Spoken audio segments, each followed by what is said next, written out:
अंग्रेज़ों की divide and rule policy के बारे में तो बहुत सुना है।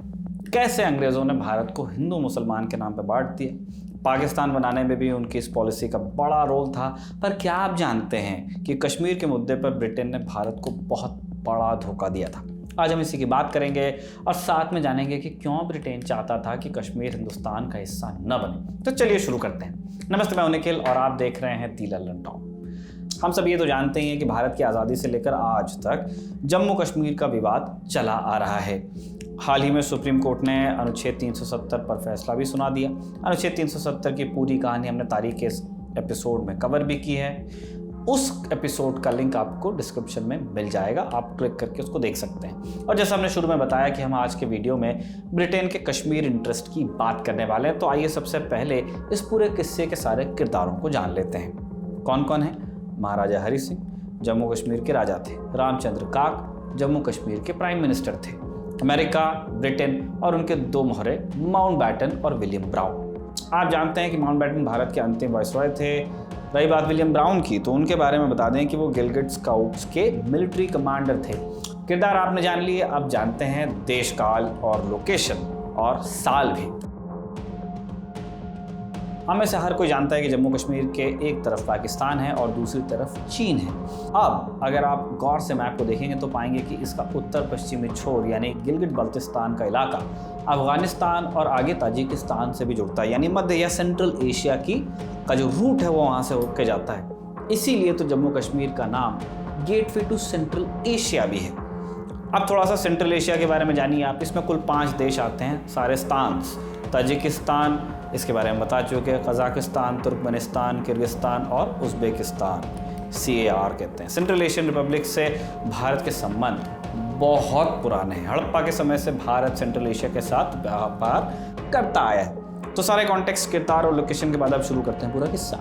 इसके लिए आपको चलना है सन 1930 में। सोवियत संघ का पूरे सेंट्रल एशिया पर कब्जा था और उसकी सीमा के एक तरफ था चीन और दूसरी तरफ अफगानिस्तान। चीन में चल रहे कम्युनिस्ट आंदोलन में भी सोवियत संघ का इन्वॉल्वमेंट था। ब्रिटेन के लिए खतरे की घंटी थी। क्यों? क्योंकि ब्रिटेन को अंदेशा था कि सोवियत यूनियन खैबर पास के रास्ते कश्मीर में घुसकर भारत पर अटैक कर सकता है, उस भारत पर जो अंग्रेज़ों की सबसे वैल्यूएबल कॉलोनी थी। अंग्रेज़ों ने इसका एक हल निकाला। उन्होंने गिलगिट बल्तिस्तान का इलाका महाराजा हरि सिंह से 60 साल की लीज पे ले लिया और वहाँ पे गिलगिट स्काउट्स नाम से एक सेना की टुकड़ी भी तैनात कर दी। ये सारी बात हो रही है 1935 की। फिर आया 1945, सेकेंड वर्ल्ड वॉर खत्म हो गई और कोल्ड वॉर शुरू हुई, यानी दुनिया 2 धड़ों में बट गई। एक धड़ा ब्रिटेन और यूएस के साथ जा रहा था और दूसरा सोवियत संघ के यूएस के साथ जा रहा था। ब्रिटेन तो जुड़ गया ऐसे ही। अब गिलगिट बल्तिस्तान की ज़रूरत ब्रिटेन को अलग तरह से पड़ रही थी।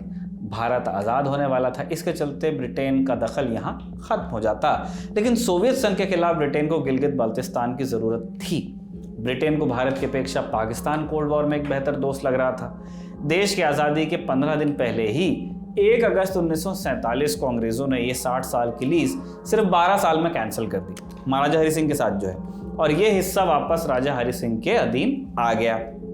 गिलगित स्काउट्स अब जम्मू कश्मीर सेना का हिस्सा बन गई और इसकी कमान अंग्रेजी मेजर विलियम ब्राउन को सौंपी गई।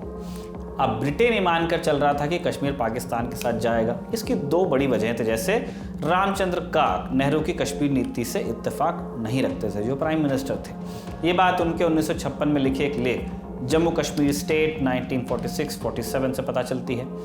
नेहरू की शेख अब्दुल्ला से अच्छी दोस्ती थी और काक और अब्दुल्ला के बीच हमेशा ठनी रहती थी। काक ने 1956 के लेख जम्मू कश्मीर स्टेट 1946-47 में यह भी बताया है कि उनको माउंटबैटन ने संकेत दिया था कि कश्मीर को भारत के बजाय पाकिस्तान के साथ जाना चाहिए। काक के अनुसार माउंटबैटन ने इसके लिए तर्क दिया कि कश्मीर अपनी ज्योग्राफी और पॉपुलेशन में ज़्यादा मुस्लिम होने की वजह से भारत से ज़्यादा पाकिस्तान से जुड़ा हुआ है। लेकिन महाराजा हरि सिंह के दरबार में राजनीति के चलते उन्हें 11 अगस्त 1947 के दिन काक को प्रधानमंत्री के पद से उन्होंने हटा दिया। प्रेमनाथ बजाज कश्मीर के एक बहुत बड़े नेता थे। उन्होंने अपनी किताब स्ट्रगल फॉर फ्रीडम इन कश्मीर में लिखा है कि काक के ऊपर देशद्रोह के जो आरोप लगाए थे वो झूठे थे। माउंटबैटन ने लैरी कॉलिंस को एक इंटरव्यू दिया था। ये interview Mountbatten and independent India नाम की किताब में पब्लिश हुआ है। उसमें जून 1947 में माउंटबेटन और महाराजा हरि सिंह के बीच हुई बातचीत का ब्यौरा है। माउंटबेटन का हरि सिंह को यह सुझाव था कि उनकी रियासत में मुसलमान ज़्यादा हैं, इसलिए उन्हें पाकिस्तान के साथ जाना चाहिए। लैरी कॉलिंस को उन्होंने बताया, मैं खुद चाहता था कि जम्मू कश्मीर पाकिस्तान का हिस्सा बने, पर देश के बंटवारे के समय रेडक्लिफ, जिन्होंने बंटवारे का नक्शा बनाया था, उन्होंने गुरदासपुर पाकिस्तान के बजाय भारत को दिया, जिस वजह से भारत और कश्मीर के बीच एक लैंड लिंक बन गया। हम अपने दर्शकों के लिए बता दें कि आज़ादी के समय भारत और कश्मीर के बीच सिर्फ गुरदासपुर से ही सड़क मार्ग था। गुरदासपुर भारत को कैसे मिला, इसकी भी एक रोचक कहानी है और हमने तारीख में उसको कवर किया है, उसका भी लिंक आपको नीचे डिस्क्रिप्शन में मिलेगा। जम्मू कश्मीर पर पाकिस्तान ने अटैक किया, जिसके चलते 26 अक्टूबर को कश्मीर का भारत में विलय भी हुआ। महाराजा हरि सिंह ने विलिंगली किया। अब शुरू हुआ ब्रिटेन का प्लान बी। 31 अक्टूबर को मेजर विलियम ब्राउन के नेतृत्व में गिलगिट स्काउट्स ने महाराजा हरि सिंह से विद्रोह कर दिया। ज़्यादातर उसमें मुस्लिम सैनिक ही थे। मिलिट्री कमांडर गुलशारा सिंह को बंदी बना लिया गया और ये डिक्लेयर कर दिया गया कि गिलगिट बाल्टिस्तान पाकिस्तान का हिस्सा हो गया। इसके बाद ब्रिटेन ने मेजर ब्राउन को 1948 में ही MBE का अवार्ड यानी member of the most excellent order of British Empire से नवाजा। ये अवार्ड उन लोगों को दिया जाता है जो ब्रिटेन के लिए अंतर्राष्ट्रीय स्तर पर बड़ा काम करते हैं। इससे जाहिर होता है कि ब्रिटेन की इस विद्रोह में रजामंदी थी। पाकिस्तान ने भी मेजर ब्राउन को सितारा पाकिस्तान से फिर नवाजा। दूसरी तरफ माउंटबेटन ने युद्ध के शुरू होने के बाद जवाहरलाल नेहरू को यह सुझाव दिया कि भारत को इस मसले में यूनाइटेड नेशंस में जाना चाहिए।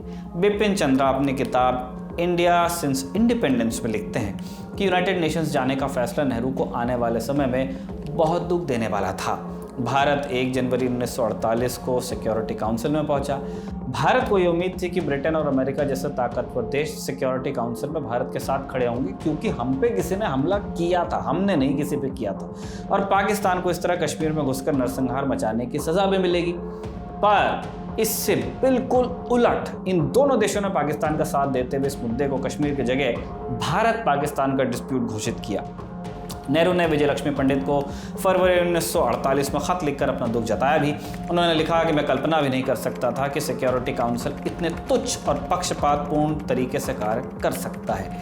इन लोगों से अपेक्षा की जाती है कि ये दुनिया को व्यवस्थित रखें। यह आश्चर्य की बात नहीं है कि क्यों दुनिया टुकड़ों में बढ़ती जा रही है जब लोग ही ऐसे हैं। अमेरिका और ब्रिटेन ने एक गलत भूमिका निभाई है। शायद ब्रिटेन पर्दे के पीछे का मुख्य अभिनेता है, ये नेहरू लिख रहे हैं। ये चीज़ें साफ जाहिर करती हैं कि ब्रिटेन ने कैसे अपना फ़ायदा निकालने के लिए पर्दे के पीछे कितना बड़ा खेल खेला। ये कहानी यहीं तक। आपके लिए ये जानकारी संकलित की थी हमारे दोस्त आकाश ने और कैमरे पे से रिकॉर्ड किया था जतिन ने। आप देखते रहिए दी लल्लन टॉक।